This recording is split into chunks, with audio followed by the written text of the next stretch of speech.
Even if it says going live, you can No hear. worries. Dingo's just whining in the background. Yay.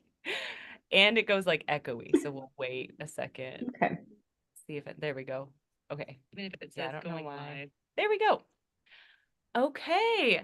Hello, everyone, and welcome to Confessions of a Fitness Manager podcast. We are back. Stacy Alden here, and Jessica Rogers back in action. It's been back a in minute action. since we've done this, Stacey. Yeah, it's been about a year. We were calculating if our calculations are correct. So Hmm. let's talk about that first, and then we'll go into the topic we have scheduled for today's podcast. First of all, I had a baby last year. So some of our episodes in the past, we were talking about and joking about the fact that I wasn't necessarily drinking during those sessions or those episodes. And then it's been a whirlwind beyond having baby. Um, husband's been busy with work. I've had some opportunities still working through presenting and working with the company Guided Fitness that I help oversee the team for. And so for me, it was just busy getting everything done as a new mom and staying in touch with Jessica. So we have stayed close in touch and we have continued to talk about what content we would like to bring you. So we're hoping that as we film this current episode, we're heading into or close to the new year of 2025. So we're kind of compiling our biggest takeaways this past year on communication for fitness managers to help you all. Um, and we'll talk more about that in a minute. But what have you been up to, Jessica, this past year? Well, 2024 has been a whirlwind. So I am located in downtown Chicago. I can't even talk, Stacey. Downtown Chicago. And I'm the fitness director for a local health club. So it's been a big year of growing my team. And I've been branching out and working with a couple different fitness brands, working with some education. So we've gotten a lot of opportunities to kind of learn what works, what doesn't work. I think it's been a big learning experience over the past year on working with different team leaders, different management, different teammates. And one thing that my club has been doing has started an internship program, which has been vital in learning how to communicate clearly. And we'll talk more about that as the episode goes. So it's been a busy year. So we're super excited to come back. If you're new to Confessions of a Fitness Manager, originally this podcast started as just a way for me and Stacy to stay in touch and have our normal venting sessions with before Stacy got pregnant, we would drink a lot of wine and vent and complain about things in the fitness world and things that were happening with our teams. And then once Stacy got pregnant, obviously she wasn't drinking wine. So we typically have started off our podcast in the past of letting you know what we're drinking today. So Stacy, what fun beverage do you have going on today? So this is pretty fun. Jessica and I are both also Trader Joe's fanatics, and a new drink that they have, if you can see it, is a sparkling water. It's Trader Joe's brand, but it's winter sangria. So it kind of Ooh. feels like I might be drinking a little bit of alcohol, but it actually tastes mostly like sparkling water with like a grapey orange kind of flavor to it. But it's really good. What about you? Well, it is about 20 degrees outside, so I am drinking some hot chocolate, also from Trader Joe's. So it's Yeah, peppermint hot chocolate from Trader Joe's. that's awesome. Yeah, It's too early. It's too early in the day for anything alcoholic right now. So yeah, still much to be done in the day. yeah, yes. And that's a lovely Park City mug that you have there, Yes, Jessica. this was from our girls' weekend to Park City 2 years ago now. That was right before you got pregnant. Crazy. We'll have to go I back know. someday. Definitely. Definitely. Brave the winter storms that we took on while we were there last time. That was There awesome. was a crazy snowstorm. Yeah. Yeah, Yeah. there absolutely was. Yeah. And I, we, yeah. made the most of it like we We'll always make do. it work. We'll make it work. It'll still be better than a winter storm in Chicago, so I'll take it. Yeah. Yeah. No snow yet, but like she said, it's It's cold. coming. Bitter cold. Yeah, it's on its way. So as I mentioned earlier, and what Jessica just alluded to, is we are excited about what has been happening in our lives, both professionally and personally, But also, as we've been going through that, we've stayed close in touch about what we're noticing, venting to each other, and we'll share some stories today. Jessica already kind of alluded to it. She has some stories about the intern that she had the experience of working with at the health club. And really, what we found our biggest topics were throughout the year as we talked to each other was communication, and how in the health and wellness and fitness, corporate, multifamily, wherever you are space, instructors and personal trainers, no matter what genre they're coaching and teaching, they all come with different personalities, different communication styles. Even managers, of course, come with those different things, but that can also create inconsistencies and challenges on clarity on what's actually getting communicated to people. Time management when it comes to communication can be really challenging, because if you're communicating in several different places, you're wasting your time. So, and then ultimately, too, how can you make communication as concise as possible so that your team is motivated enough to go, okay, I know what she or he has to say to me is important, and I want to pay attention to it, and I want to, be there for it and be aware of it. But if it's not always relevant to them, then they're going to stop listening. So, how do you keep people's attention, keep them motivated, and keep it organized when communicating with people, especially when there's a million different platforms you can do so? So Jessica and I both have our own 3 rules that we're going to go through. I'm going to let Jessica go first. And then when we've compiled or finished those 3 rules that we each have as fitness leaders, we're going to talk about, I personally, in my fitness manager course, called it difficult conversations. But I love how Jessica and her facility call it courageous conversations. I almost said courageous competitions. It could be a competition. Hey, courageous conversations with people who maybe are getting feedback about something that they're doing or not doing. So that'll hopefully be valuable for you as well, because we have to have those Mhm. conversations. So, Jessica, what are your 3 communication rules? Okay, Stacy. My first rule for clear communication amongst your team is to respond promptly. And I think we've all been in this situation where you're sending out an email, maybe or maybe not. It's important, it needs to get responded to right away. And then we are just sitting and waiting for a response, twiddling our thumbs. And then we don't get a response for maybe, I don't know, a few days, a week. We follow up with an email, and then we're being left with, oh, sorry, it got lost somewhere in my inbox. So it happens. We're all human, but I think the first rule, very, very basic, but it means a lot and it goes a long way, is to respond promptly. And for me, promptly is within 24 business hours. Now, that means if I'm sending out an email on a Friday afternoon, is it going to get responded to that day? Probably not. I mean, bonus points if it does, but hopefully, if I'm sending something out on a Friday afternoon, it's not an emergency situation. So I shouldn't expect to get anything back until that following Monday.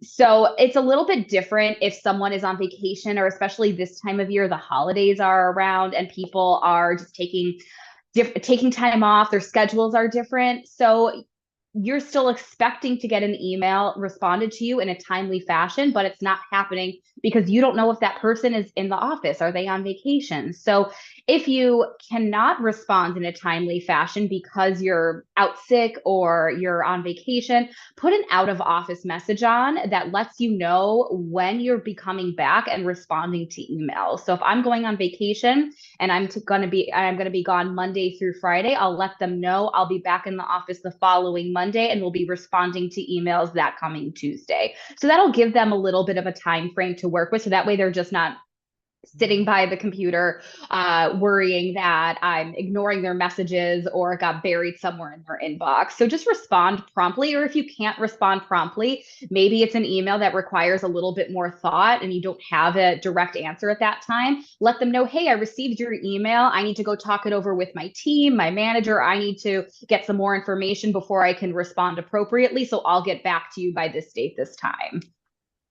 Yeah, something I was meant or realizing too is that's for fitness managers. And then some of you Mm-hmm. who might be listening may be fitness instructors or, aspiring managers.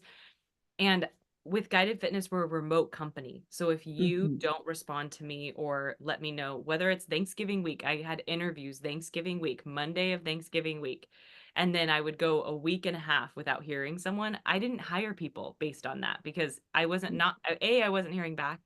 B, I wasn't getting an out of office. So, and then of course they Hmm. respond to me like a week and a half, 2 weeks later, and they're like, "Oh, I was out for Thanksgiving." And it's like, well, I didn't know that. Like, Hmm. not everyone celebrates Thanksgiving, or we are really Hmm. trying to hire for a certain timeline that I articulated in your interview.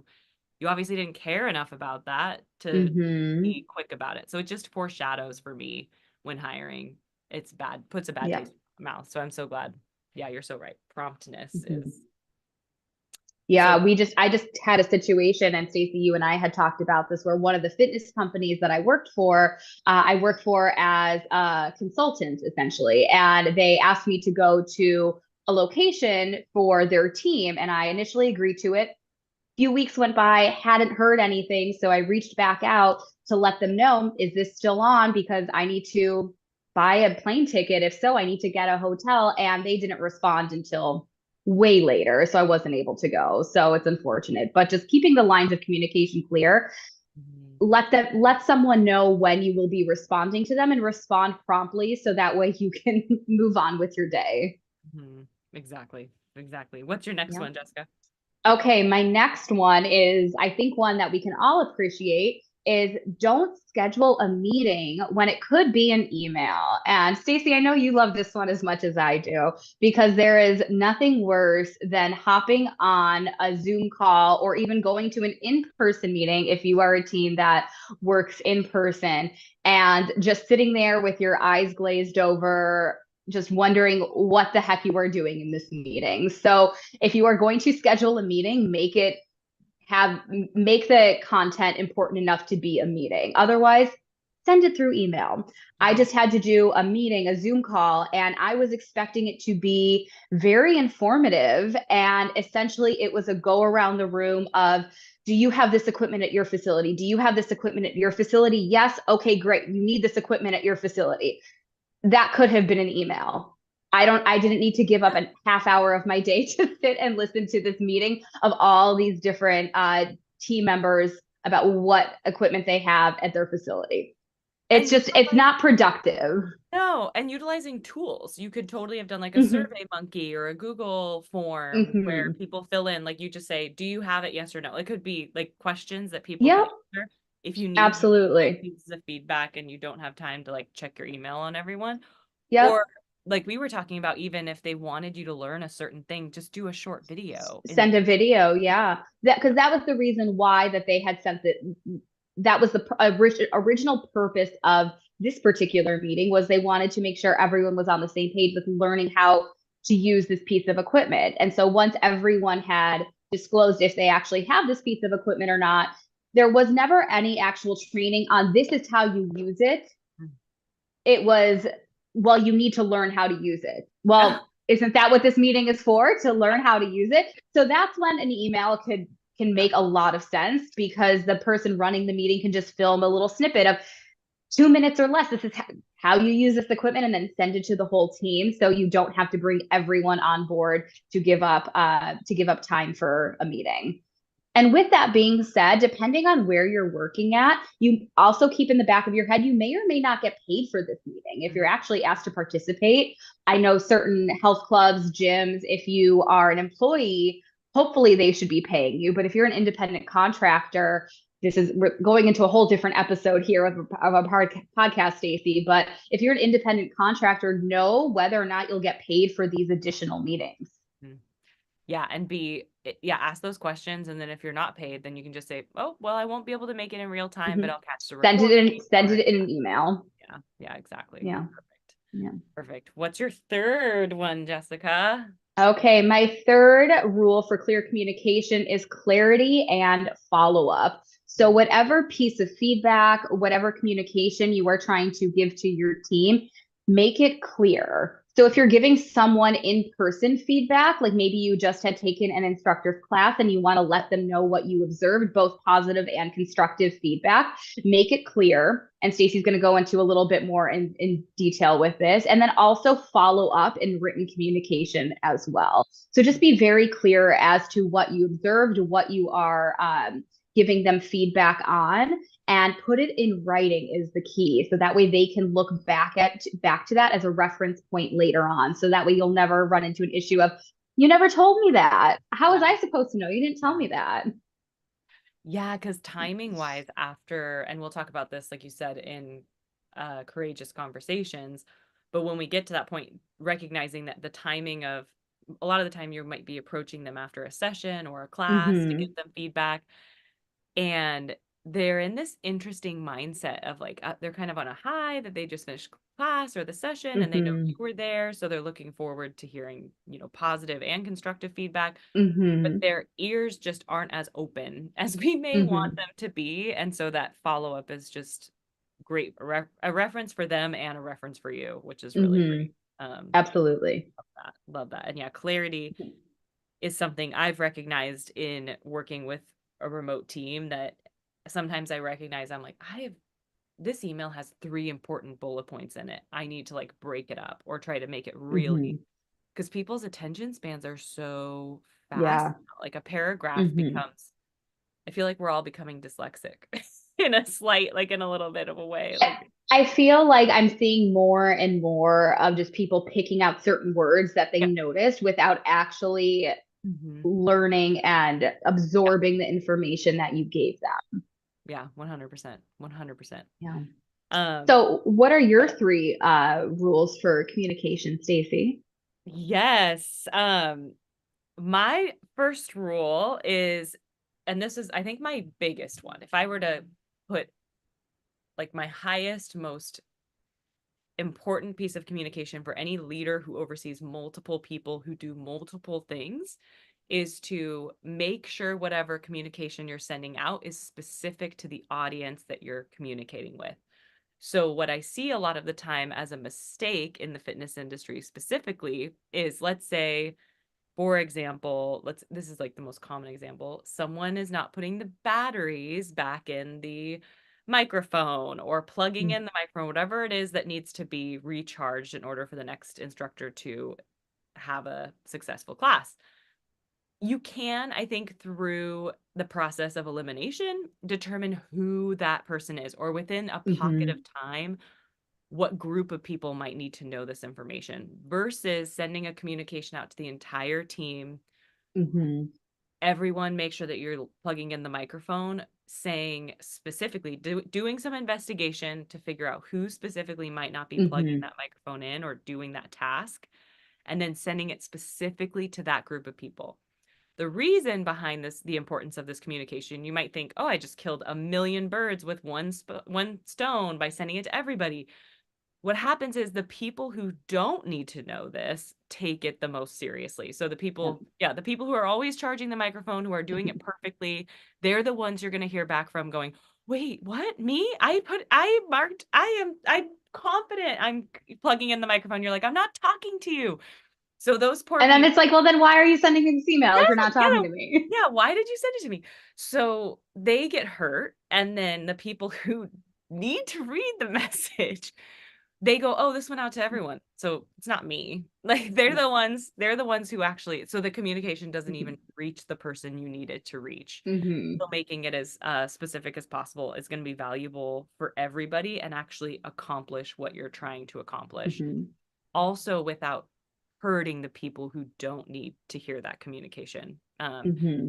So that's, I think, my biggest thing. And potentially in whatever meetings you're having, if a group of people is there, but the whole team doesn't need to hear what's specific about that group, then just wait, just be patient and make it communication as targeted as possible. It will help immensely. I think in the moment it feels like you're taking up more time, but you'll just have to take up more time repeating what you're saying because it's not, the message isn't getting across. Um, and then another rule of mine is giving enough notice. So very similar to what Jessica was sharing of the prompt communication. In the lack of prompt communication, she wasn't given enough notice to accomplish something that she may have wanted to do. If you are asking your team to do something, or you're asking your team for feedback on something, Oh, you have to. Stacy, hang on. I think you Oh, cut out. I think your sound cut out. uh-oh. Am I back okay? You're back okay. I think it's noises outside. My Zoom likes to Mm. It's minimize okay. any other That's sound. okay. Well, if anyone is listening or watching out there, we were just checking to see if you were paying attention. So Stacy, Here we are. continue. Yeah, here we are. That was a test. Test. Mic 1, 2, 3. Uh, but really, so timing wise, or giving enough notice, if you're asking for feedback or you're asking for your team to accomplish something, then you need to provide them enough notice. Otherwise, or you need to provide them with a specific timeline as well for them. So I need to hear back from you by this X day and time example in order for them to get to you in time so you can accomplish what you're looking for. Um, Without that, people, I think, start to feel, again, kind of let down. That first example of communication, poor communication, where you're communicating something that doesn't need to go to a certain type of, or a certain group of people. If Mhm. someone isn't able to accomplish something in time because you didn't give them enough notice, then it just feels bad. It doesn't feel good. You don't Mhm. feel successful, I think, as an instructor or a personal trainer. Mhm. And that, of course, needs to happen with your communication to your members as well. So super important. Um, That's a good one. What's your last one, Stacy? Last one for me is clarity on when and where certain communication needs to happen. So the first, we did lose your video, Jessica. Okay, I know, I'm back. no worries. Um, Technical difficulties today. we're doing great. This is why we took a year, guys. Yeah. We're back. Um, so clarity on where things need to happen. So, for example, Jessica and myself stay in touch by utilizing a voice messaging system called Voxer. That's kind of our way of communicating with each other in not in real time, in an asynchronous manner where it's not urgent and we just want to, you know, shoot the shit, for lack of better term. We just want to bitch about things that happen. So it'll Yeah, we be just me boxing Stacy. Oh, this is what happened at yeah, my club today. And then Stacy's like, oh, well, this is what happened with this coach today. And that's exactly. all it is. It's just a method of communication for us to Exactly. complain to a peer who understands. Yeah, that's what that version of communication serves for us. Texting, however, when it's urgent or I really want Jessica to know something or really hear something, then I'll text her. And then via email, when there's times where we're doing something more professionally, I send her whatever Zoom links for our talks today or outlines, or um, we also utilize Trello where we're outlining. It's just another software where you can outline what we're going to talk about, create a timeline around it so everyone's on the same page. Those are examples of 4 communication pieces that we use, or forms of communication we use. Mhm. And we are able to understand when and where everything needs to happen and what each Mhm. piece of communication is for. Mhm. So when it comes to your team, you need to help them understand from the very beginning when you're working with them, where does each piece of communication happen? When it is an emergency, where are they communicating with you? When it is a business matter, where are they communicating with you?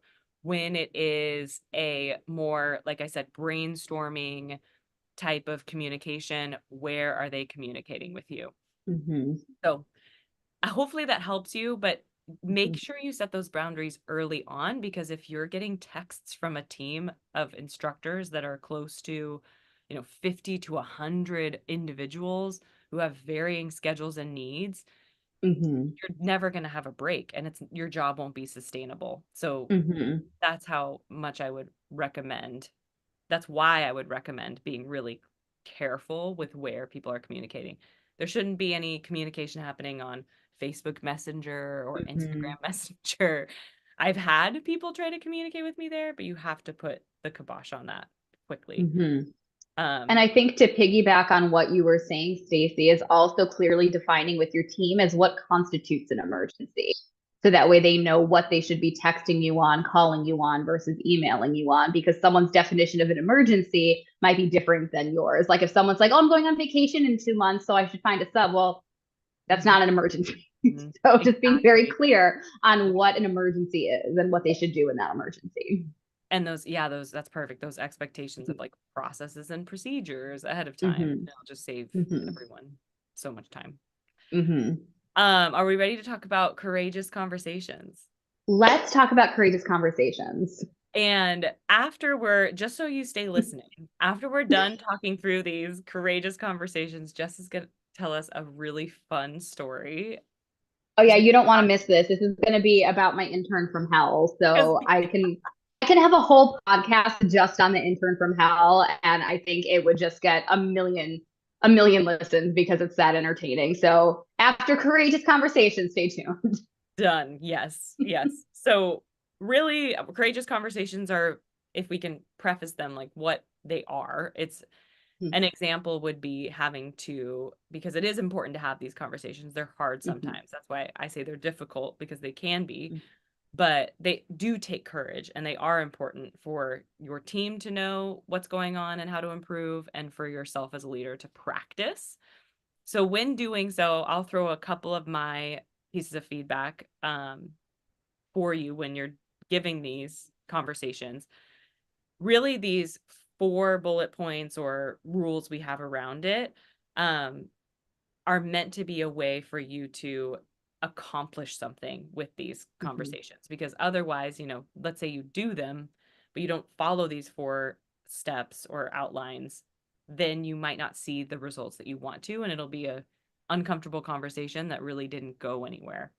mhm, So first is, when you are providing feedback to somebody, let's say you took a class or you observed a session in the fitness industry, and you are left going, oh my goodness, there's 1,000 things I could tell this instructor or this person about how to improve their class or their session. Aim for 3. So in the moment, after the session, after the class, if you can mhm, make that time happen, no more than 3 pieces of feedback, because it gives them just enough to absorb and focus on. And then we'll talk mhm, about our next rules later, but it gives also the ability to go, okay, these 3 items are now going to be reassessed the next time someone comes to their class or checks out their session. And then being honest and compassionate, because yes, we're being honest about what we're seeing, but recognizing or maybe getting curious or asking questions about why something mhm, happened. My favorite question to ask somebody after their class, or even like a audition I've done or I've had someone do, is to say, how do you think that went? Like, thanks so much for coming in and auditioning with us. How do you think that went? So you're not mhm, necessarily giving them anything to work on, but they might say, "Oh my gosh, my cat just died this morning." And you might have thought it was a train wreck, and then you're like, "Oh shoot, their cat just died." You learned like a bunch of mhm, things about what maybe made it a train wreck. Then you can go mhm. easier on them as you have the discussion. But what are some of your other thoughts, Mhm. Jess? I love this. I love the question, how do you think that went? Because a lot of times you're going to get some very honest feedback. You're going to get like, oh my gosh, I was really, really nervous.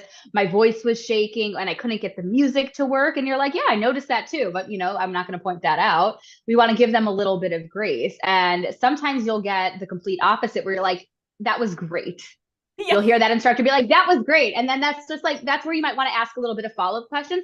Oh, that's amazing. So happy that you thought it went great. Give me a couple examples. So have them do a little bit of self-reflection as to why did they think it went great? Because we know instructors, trainers, they do like to pat themselves on the back, especially if they've been doing this for a minute. So a little bit of self-awareness can go a long way. Just asking them, "Oh, what did you think that made it great?" And then after they give you what their interpretation of how that audition or that class went, then that would be a good way to kind of sandwich in. Yeah, I totally agree with you. You did hit the beat for every single exercise that you had there. Or, yeah, I did notice that you seemed a little bit of uncomfortable with this piece of equipment. Have you gotten a certification? Have you done any workshops using this piece of equipment?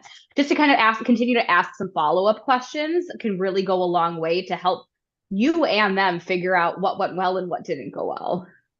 Mm-hmm. I love it. So, so true.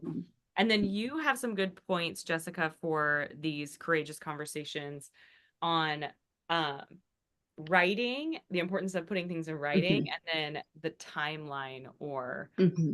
setting a timeline for taking action. Mm-hmm. Yeah. So if you once you deliver your communication to your trainer, your instructor, especially if it's something like feedback, let them know. Again, you gave them the feedback verbally. You're going to put it in writing as a reference point, and then you're going to give them a timeline of when you're going to follow up with that.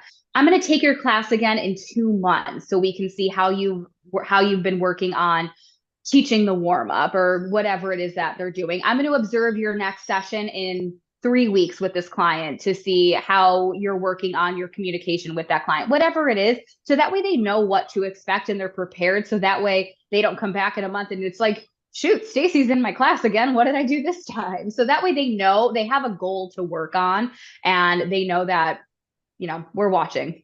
Mm-hmm. Yeah, one thing I loved about what Jessica and I did too, when we worked closer together in the same facility, is we would go to classes all the time and we would go to Mm-hmm. sessions or we would, be in the fitness center doing our own workout all the Mm-hmm. time. So part of the value of your communication and just people enjoying you being around is that you show up Mm-hmm. a lot, that you're visible as a Mm-hmm. leader. Um, Much harder to do remotely, I'm finding. I don't have the answer to that right now. I take virtual classes when I can, but then that way they're not necessarily afraid every time you're showing Mm-hmm. up to class. And Yeah. we are providing examples of the constructive feedback, but hopefully you're also Mm-hmm. throwing in positive feedback as Mm-hmm. well. Yeah. Yeah. Which I know all of you are doing, I hope. Yes. Yes. So on the topic of positive feedback, Jessica, how can you just go ahead and tell us about your intern and how difficult it was to find positive feedback to provide this You intern? know, okay, so let me set the scene for everyone. So, one of the things that my facility has done over the past year was start an internship program for a local university. So, I had this one intern, and as you'll probably hear about her on future podcasts as well. There's a lot of good stories, but this intern was the intern from hell for many reasons, but I'm going to talk about this one example today. We'll call her Christina. So Christina came in as an intern for our personal training team. And Christina was adamant. It's her dream job to train athletes. That is her dream job. So, one of the very first assignments we had her do, just to kind of get an idea of how comfortable she is in a health club setting and how comfortable she is designing programs, was to create her own workout. We are a massive facility. We said you could use any piece of equipment in this club. We want you to design a workout for yourself using any piece of equipment, design your own workout. And we gave her a deadline. So she turns in her workout, and I'm not going to get into this whole workout because it will take us all day. But the very first thing she put for her warm up for this strength based workout was 5 minutes of jumping jacks. Now, I'm hoping that all of the fitness professionals out here listening know why 5 minutes of jumping jacks is the first thing in your warm up is a bad idea. So when I had a conversation with her, I decided that the best way to handle this would be to actually take this workout that she gave me and put her through the workout that she designed. So we are in the gym and I'm like, okay, Christina, we're going to go through your workout. It looks like based on what you programmed, you're going to start off with 5 minutes of jumping jacks. I'm going to set my timer and 3, 2, 1, go. So it sounds cruel, but I just thought, hey, let's just be blunt and bold and hopefully learn from experience as to why this is a bad idea. So, of course, she gets about 30 seconds in and she's like, this is really hard. And I'm like, yes, I understand. this is why we don't do this. So I had her stop, and then we talked through why that was a bad idea. After the workout, I sent an email with the feedback of the whole workout that included why we don't do 5 minutes of jumping jacks for the warm up. Now, about 2 days later, one of her responsibilities for the day was to go down to our squash courts with our squash director. And our squash director had a group of high school squash players that were there that afternoon. And our squash director asked Christina, can you help me put these high schoolers through a workout just so you can get some experience and some training hours, that sort of thing? And Christina said, yes, absolutely, I'd love to. So they all go to the fitness center, and Christina's taking them through the warm up. And what do you think she has them do for a warm up? She has them do 5 minutes of jumping jacks for the warm up. And when I found out about this from the squash director after the fact, I swear I almost had a stroke. So it was a learning lesson for me. I can be as clear as day as to why you don't do this. I can say it verbally, I can put it in writing. And it was a learning experience for me that some people just aren't going to comprehend why something makes sense or why something doesn't make sense. So it was a big learning experience that I am not going to be able to control what someone's mindset is. So it's a big learning lesson.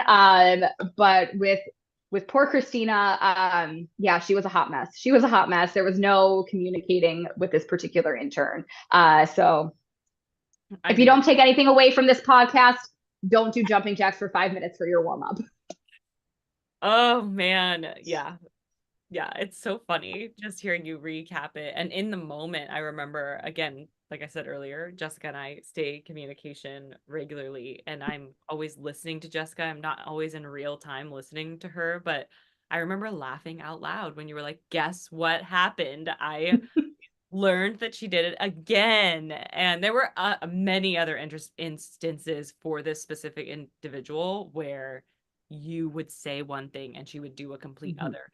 And what's really crazy is individuals like that, I find, when it comes to, I mean, she was an intern, so it was also difficult for you to necessarily get rid of her. You had to you were set to have her for a certain amount of time. When you have like an applicant or a new person who comes into the facility that's working with you or working for you, and they can't seem to understand one thing, and then by the time it's like the sixth or seventh time they finally are starting to get it, and then something completely new is like way over their head, and it's a simple thing again, and it's such a waste of time. It's like, and so it's not necessarily always your communication. It just it may not be. Sometimes it's just a bad fit, and that's going on to another episode of hiring and what to do when you have a bad hire, because it will happen, and it has happened. But sometimes if you had a bad hire, communication is a great way to observe if that person it has your goals of your company in mind, so and can actually do what you want them to do and have understanding of what you want them to do. So sometimes it's just a bad fit, and this particular intern was a bad fit, and you'll hear more about her as we continue That's to what record. I love about, yeah, that's what I love about interns, though, is like if you can have kind of an interim period where someone's working for you at a certain rate. That's something we kind of do at Guided Fitness. They start with at a lower rate, and then over time, and I tell them this, we can raise your rate, and they tell me every time, well, I'm amazing, and I show up like 30 minutes early for class, and I'm like, that's awesome. You have to show us that. And then once that And happens, yeah. yeah. And also showing up early for your class is kind of an expectation. Yeah, exactly. Yeah, yeah. Amen. Yeah, it's so Yeah. true. So, thanks so much for sharing that story. And Oh, I love that story. It's a great one. It will never go old. no, not at all. Those of you listening most likely have your own stories too. So wherever you might be listening to this, if there's a way to share a comment somewhere, or you can reach out to us as individuals about your own stories, and we're happy to help however we can. But thanks for listening to this episode. We again are gonna aim to be back sooner than later. We're not gonna make any commitments. But hopefully it won't be hopefully it won't be another year. We'll work Yeah. on getting back on a more regular basis. Yeah, exactly. But we hope you enjoyed this episode. It was a longer one for us, but we had a lot to say. So I'm excited for you.